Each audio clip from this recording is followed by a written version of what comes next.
Akaza's tragic backstory. As a human, Akaza was known as Hakuji. He was born and raised in the slums, with a sickly father he cared for deeply. Being unable to afford medicine, Hakuji had no choice but to steal from the townspeople, continuously getting caught.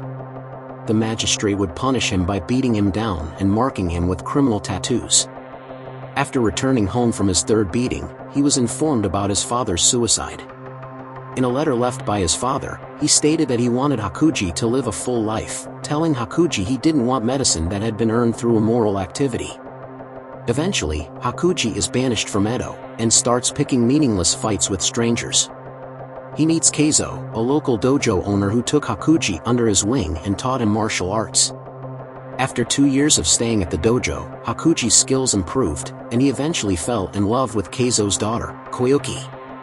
Sadly, his blissful days didn't last, as one of the rival dojos poisoned the drinking water in his home. Keizo and Koyuki died shortly after drinking the poisoned water while Hakuji was away. Upon hearing the news, Hakuji fought with all the 67 members of the rival dojo barehanded, pulverizing their corpses. Muzan learns of this incident and offered to turn Hakuji into a demon. Akaza's death reveals his true nature. Akaza's second and final fight in Demon Slayer was against Tanjiro and Ju. Once again, seeing the strength of Ashura greatly impresses him. He asks Ju to become a demon, and much like Rengoku, Ju refuses without a second thought. Even with the combined strength of Ju and Tanjiro, fighting against Akaza was extremely challenging. The duo was greatly injured, and Akaza was still standing strong. As the fight went on, Akaza witnessed Ju protecting Tanjiro, who passed out from his injuries. Though Ju was also severely injured, he was intently focused on protecting Tanjiro, even at the risk of losing his own life. This gives Akaza vague memories of himself as a human and his life with Keizo.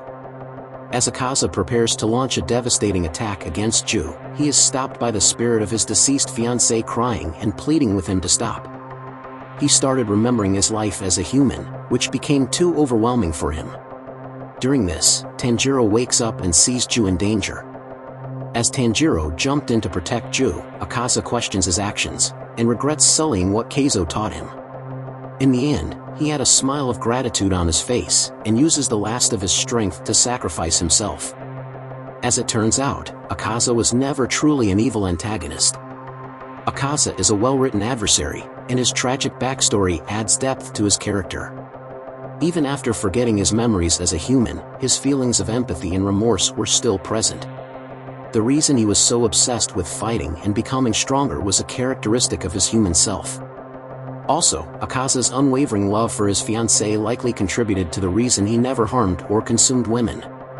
These characteristics, though subtle, prove that Akaza was an antagonist that was deeply sympathetic and morally ambiguous, as opposed to being traditionally evil.